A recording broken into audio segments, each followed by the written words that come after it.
Hello everyone, স্বাগতম আমার চ্যানেলে। আজকের ভিডিওটা তাদের জন্য যারা বান্দরবানে গিয়ে জুম ঘরে থাকার স্বপ্ন দেখছেন। এই ভিডিওটিতে থাকছে ঢাকা থেকে বান্দরবান যাত্রা, থাকার অভিজ্ঞতা, খাওয়া দাওয়া আর সব ধরনের খরচের বিস্তারিত। তাই যারা এমন এক ভিন্নধর্মী ট্রিপের প্ল্যান করছেন, ভিডিওটি মিস করবেন না। চলুন শুরু করি। আমাদের যাত্রা শুরু হয়েছিল ঢাকার মিরপুর 11 থেকে রাত 10টা 30 মিনিটে কক্সবাজারগামী এনা পরিবহন বাসে। আর জনপ্রতি ভাড়া পড়েছিল 1000 টাকা। গন্তব্য ছিল চকরিয়া। তো মূলত চকরিয়া থেকে এই সাইডটা দিয়ে আসছে, এসে এই সোজা চলে গেল হলো কক্সবাজার, আর এই সোজা গেলে বান্দরবান লামা। আর এখানকার নাম হচ্ছে হাঁসের দিঘি মোড়। তো আপনারা চাইলে চকরিয়াতেও নামতে পারেন অথবা এখানেও নামতে পারেন, কারণ চকরিয়ার সব গাড়িগুলো এই দিক দিয়েই ঢুকবে। এখানে কিছু হোটেল আছে, এখানেও নাস্তা করে নিতে পারেন। সকালের নাস্তা শেষ করে হাঁসের দিঘি বাজার থেকেই লামা পার হয়ে সুখিয়া ভ্যালি যাওয়ার জন্য একটি সিএনজি রিজার্ভ করে ফেলি। আর জনপ্রতি ভাড়া পড়ে 120 টাকা। আর যদি চাঁদের গাড়িতে করে আপনারা যেতে চান, তবে হাঁসের দিঘি বাজার থেকে জনপ্রতি 100 টাকা ভাড়া দিয়ে যেতে পারবেন। আর রিজার্ভ নিতে হলে আপনাকে অবশ্যই চকরিয়াতে নামতে হবে। আর এটা হচ্ছে ইয়াংসা বাজার।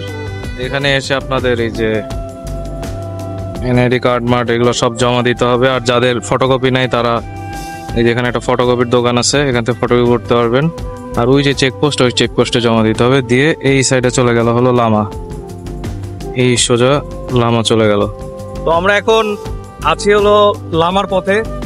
পিছনে একটা চেকপোস্ট ছিল, সেই চেকপোস্টে আমরা আমাদের এনআইডি সব জমা দিলাম। যেহেতু আমরা কম 4 জন, তো সেজন্য আমরা সিএনজিতেই যাচ্ছি। রাস্তাগুলা বেশ উঁচু, তো সিএনজির সাউন্ড শুনে বোঝা যাচ্ছে যে কতটা বেগ পেতে হচ্ছে এই রাস্তাগুলো উঠতে।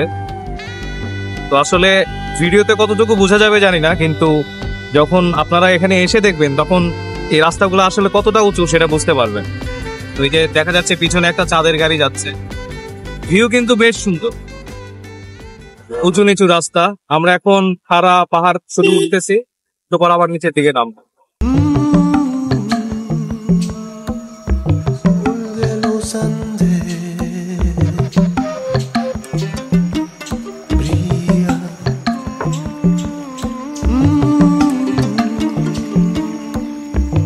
এই পাহাড়ের বিশালতা,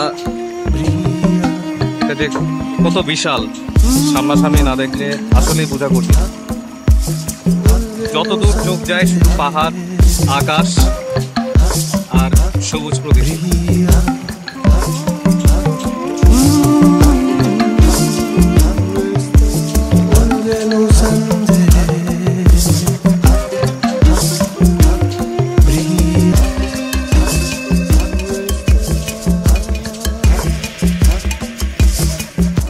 প্রায় 40 মিনিটের পথ পাড়ি দিয়ে লামা বাজার পার হয়ে খানিকটা সামনে অবস্থিত সুখিয়া ভ্যালির ঠিক নিচে এসে পৌঁছাই আমরা। আর এখন এই পাহাড় বেয়ে আমাদের গন্তব্য একদম চূড়ায়, যেখানে সুখিয়া ভ্যালি অবস্থিত।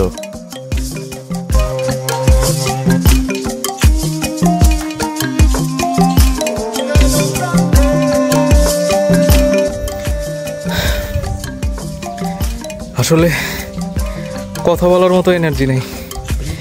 এই যে রাস্তাটা দেখতেছেন, এই নিচ থেকে হেঁটে হেঁটে আসলাম।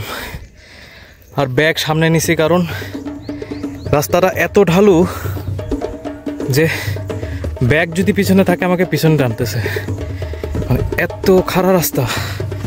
আমরা এখন লামার সুখিয়া ভ্যালির উদ্দেশ্যে যাচ্ছি। সুখিয়া ভ্যালিটা একদম উঁচুতে, যেটা শুনলাম। আর একেতে তীব্র গরম, তার ভিতরে এরকম খাড়া রাস্তা, আসলে কিছু বলার নেই। আর আগের বার তো বাইক নিয়ে এসেছি, এবার হেঁটে হেঁটে উঠতেছি, হারে হারে টের পাচ্ছি যে পাহাড়ের প্যারা কারে বলে। অনেক সুন্দর বাট অনেক গরম, হাল ছাড়া যাবে না। চলেন একদম উপরে উঠে দেখি। পাহাড় বড়ই সুন্দর। আমরা আছি বনবান্ধে। প্রায় 1 ঘন্টা ট্রেকিংয়ের পর আমরা এসে আমাদের গন্তব্যস্থানে পৌঁছাই, সুখিয়া ভ্যালিতে।